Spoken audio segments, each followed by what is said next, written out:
Talagang desperadong traditional politician yan. Wala nang ginawa kundi siraan ako ng siraan. Wala namang programa ng gobyerno. Ay ayoko nang patulan dahil sa totoo lang sumisikat lang siya dahil sa akin.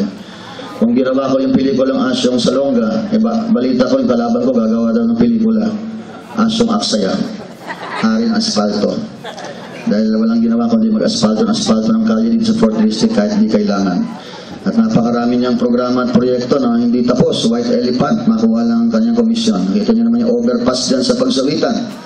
Nakikita niyo ba yung overpass sa Pagsawitan? Ang boundary ng Pagsahan at saka ng Santa Cruz. Nagpagawa siya, overpass. May pangalan niya, laki, stainless pa. Ang halaga ng overpass na yan, 8 million pesos. 8 million pesos. Pero ang halaga lang nung pinakompute namin sa DPWH, 4 na milyon lang ang halaga ng overpass na yan. Ang kanyang take home, magkano? 4 na milyon din. Kaya talagang trapo politiko, traditional politician. Okay naman magpagawa ng overpass, basta may dumadaan. Ang problema, yung pinagawa niyang overpass, walang dumadaan. Insekto ang dumadaan. Puro langgam at tutubi. Kaya nakakalungkot, napakitid ng kalye, hindi pinag-isipan, nilagyan ng overpass.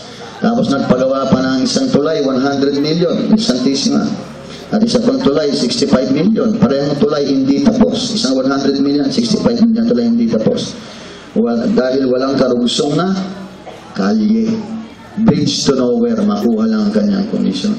So napakaraming kasalanan itong kalaban ko. Alam niyo naman, nababasa niyo naman sa diaryo, may utang pa yung 280 million pesos sa bangko. Sa Philippine National Bank at saka sa China Bank, 280 million pesos. Tapos iniwan pa niya si Pangulong Erap, sinabotahin niya oposisyon.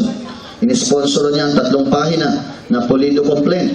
Inunahan niya si Pangulong Erap, nung si Pangulong Erap ay nakakulong sa miserableng kulungan sa lungsod ng Santa Rosa. Yung pala, yung kapalit ng 3 pages na Pulido complaint na yan, ay 250 million pesos ang kanyang tinanggap galing kay dating First Gentleman Mike Arroyo. Kaya itong kalaban ko hindi ko maintindihan. Sira ng sira sa akin pero yung kanyang mga baho sa katawan hindi niya maipaliwanag. Pati ang kanyang bayaw na si Willie Lavinia, kapatid ng kanyang asawa, si Egay Lavinia, 2 bayaw po niya na mga drug lord sa lungsod ng Cabuyao. Hindi niya maayos-ayos ang problema. Kaya pati siya na pagbibintangan na drug lord na rin. Kaya nakakalungkot po itong kalaban ko. Ang kaya ng tawag sa kanya ni Pangulong Erap ay paro-parong booking. Alam niyo paro-parong booking? Palipat-lipat ng partido. Galing sa Pangkat San Luis, lumipat sa LDP, nagkaroon ng pera si Danding Cuangco, lumipat sa NPC, nagkaroon ng pera sa Lakas, lumipat kay First Gentleman Mike Arroyo. Ngayon naman, nagkapera naman sa Liberal Party, nationalista, lumipat naman siya sa Liberal. At ngayon yung kanyang anak na lumalabang bukal sa 4th District, nasa nationalista. Kaya paro-parong booking ang tawag sa kanya ni Pangulong Erap. Dahil bukod sa walang prinsipyo at integridad, ito'y walang utang na loob. Alam nyo, itong kalaban ko, in-appoint yan ni Pangulong Erap bilang presidente ng Channel 9. Kahit hindi siya nakatapos ng kanyang pag-aaral sa UST, University of San Tomas, pinagkatiwalaan siya ni Pangulong Erap na maging presidente ng Channel 9, 1998 to 2001. Pero tinanggal po siya ni Pangulong Erap gawa ng pagnanakaw ng kabambayan ng Channel 9. Kaya kita po ninyo, napakaraming kasalanan itong kalaban ko.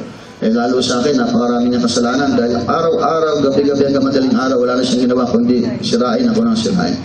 Kahit si Erap, sinisiraan niya ako, misis ko, buong pamilya ko, panayandikit niya ng mga parapernalyo sa mga postes, sa mga pader, para yung kalat ng mga kulyetos na paninira sa akin, pati mga DVD, 15 minutos. Kinuha pa niya yung dati kong kumakanta para sa atin na Salbakuta na para siraan ako. Diyan sa DVD niya ng 15 minuto. So nakita po ninyo kung gaano desperado, kadesperado ang taong ito. Ang tawag sa kanya, Congressman Epal San Luis. Dahil napaka-epal talaga sa sobrang paninira na ginagawa niya sa akin.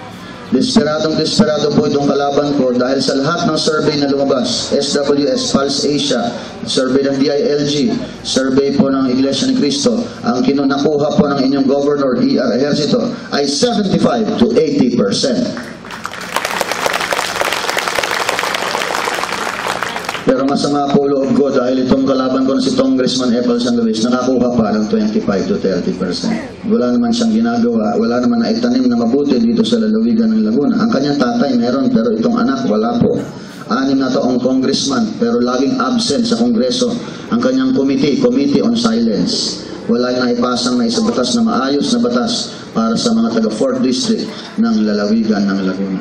Kaya siguro po, gano'n ang survey, 70-30, 75-25, ay dahil talong-talo ko po siya pagdating sa performance, mataas ang rate natin sa performance at mataas din po ang ating rate pagdating sa popularity. Kaya umaasa po tayo sa suporta ng lahat ng sektor sa buong lalawigan ng Laguna. Umaasa po ako na tayo mananalo by landslide. Amen? Amen! Sana po, dapat po manalo po tayo ng landslide. Praise God. Pero bago po ako magtapos, gusto ko lang banggitin itong mga ilang personalidad na tinanggal natin sa Kapitolyo na umakyat dito sa entabladong pinagawa ko na ako'y mayor pa. Na sinisira at minumura pa ako. Alam nyo, 3 personalidad po yan. Si Melinda Kabuhat, si Edgardo Cado Pinili, at saka yung driver na si Jaime. 3 po sila. Kasama na rin yung ating Vice Mayor na Uliani na si Chris Villar. 4 po yung personalidad na talagang grabe ang mga paninira sa atin araw-araw. Lord, pasensya ka na, Lord. Ikwento ko lang, sandali lang to. Patawarin niyo na ako. Bukas makumpisa lang ako sa inyo. Unang-una, itong si Melinda Kabuhat. Siya po ay in-appoint ko bilang pinuno ng livelihood program natin, ang ating livelihood para sa masa. Pero ano po ang kanyang ginawa? Hindi maayos ang kanyang naging pamamahala, nagkaroon pa siya ng problema sa pera at kalat na kalat sa Kapitolyo habang ang kanyang asawa ay nasa ibang bansa. Meron siyang ibang inaasawa na pulis. Kaya talagang tinanggal ko po itong si Melinda Kabuhat sa Kapitolyo dahil sa kanyang pagiging masamang ehemplo na kawani ng pamalang lalawigan. Biro niyo, ang asawa niya nagtatrabaho sa ibang bansa tapos meron siyang kinakasamang pulis na inamin sa akin ng ating provincial director dati na si Gilbert Cruz. Yan si Melinda Kabuhat na araw-araw pong naninira sa atin.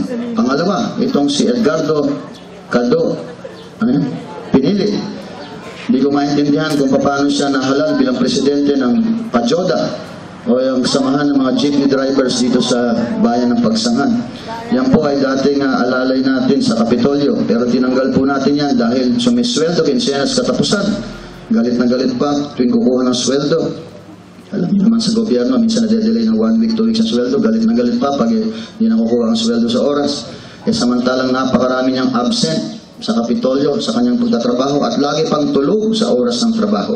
At sirang-sira din po siya sa pera. Kaya tinanggal ko po itong taong ito na si Edgardo Cado Pinili sa Kapitolyo. Kaya wala siyang ginawa araw-araw sa sama ng kanyang loob. Itong 2 taong ito na si Melinda Kabuhat na tinanggal ko at saka si Edgardo Pinili na tinanggal ko dahil sa kanilang masasamang bisyo, walang ginawa kundi siraan ako ng siraan at sumama dyan sa aking kalaban na si Congressman Epal San Luis. Meron pa ako isang driver na si Jaime na tinanggal ko din po dahil ninanakaw. Pinatira ko na sa aming bahay dito sa Don Porong Ancestral Home, mansion dito sa Cosme Street, sa Barangay Dos. Pero pinatira ko siya dyan ng isang taon. Ano pong ginawa niya? Ninanakaw po niya ang kagamitan sa aming bahay. Kaya agad ko po siyang tinanggal. At sumama din po kay Congressman Epal San Luis. Ito namang Vice Mayor natin, hindi ko maintindihan. Siyam na tuwan ko po siyang sinuportan. Sa totoo lang, inendorso ko pa po siya para maging Vice Mayor ng Bayan ng Pagsangan. Todo suporta po, lahat ng hilingin niya po sa akin binibigay ko. Minsan may hiniling, hindi ko napagbigyan, abay sumama na kay Congressman Epal San Luis. At lagi na ako sinisiraan, pati misis ko, sinisiraan buong pamilya ko. At nung isang araw, mukhang lumuwag na ng tuluyan ang tornilyo. 5:00 ng madaling araw, dala-dala yung mga dyaryo, sinunog sa harap ng aming headquarters sa barangay Sampalucan. May hawak pang itak. Akala yata siya si Andres Bonifacio. Naku, baliw na. Lumuwag na ang tornilyo. Kung ano-anong pagmumura ang kanyang sinasabi. Kaya pinablatter namin agad itong si Chris Villar sa kanyang mga pinagsasabi at may hawak pang itak. Parang ipapatay na ng tao at naghahamon. Kaya pinablatter na po natin siya. Kinatapos lang po natin itong eleksyon sa Lunes at puro kaso po ang nakahanda na para sa kanya. Hindi po natin palalagpasin ang kabastusan at kawalang-iyaan na ginawa niya sa headquarters ng gobernador ng lalawigan ng Laguna at ng mayor ng bayan ng Pagsangan. Tuturuan po natin ang leksyon. Itong sila Melinda Kabuhat, sila Pinili, pati si Jaime, pati itong si Chris sila. Tuturuan po natin sila ng leksyon. Gagalaw na po ang batas sa mga walang kwenta at walang yang taong mga ito. Ha? Kaya antayin po ninyo ang paggalaw ng ating batas. At meron pang isa na grabe manira. Ang pangalan ay Jeff Bading. Jeff Bakla, na dating host natin na bumaliktad. Ngayon, makakatikim siya ng hagupit ni El Presidente Asyong Salonga. Ngayon, natatago na, hindi na mahagilap yung Jeff Bading na yan. Magtago ka na sa pinanggalingan mong lungga. Hindi ka namin titigilan sa mga kawalang yan ginagawa ko sa amin. Batas na po ang gagalaw dito, mga kababayan. Yun. Good. Kaya siya po ngayon ang host ng Yellow Team na walang ginawa kundi araw-araw manira po sa atin. Kaya yan Jeff na yan, medyo mag-ingat na po dahil gagalaw na po ang batas.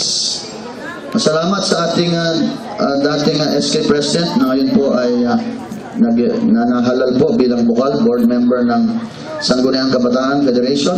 Palakpakan natin, SK Bonmark Dakdak. Salamat, Bonmark, at hindi niyo kami iniwan. Salamat sa suporta mo na nabaka bilang bukal. At meron na siyang inspirasyon ngayon, nakapartner, na nagbibigay saya sa kanya. Salamat, SK Bonmark Dakdak. So napakarami sana pwedeng pag-usapan mga kasama. Pero talagang mag-aalas 5 na, puputok na ang araw. Ako pa po ay merong motorcade mamayang alas 9 ng umaga. Kasama ko si board member Gerald J. Ejercito. Ikutan namin ang Fort. Sige, kung buhay pa kayo. Hindi ba, may kasama naman tayo ambulansya. May dextrose at oxygen. Huling birada na natin ito. Motorcade tayo buong 4th District para suporta ang kandidatura ni board member Gerald J. Ejercito. So, salamat din sa ating administrador.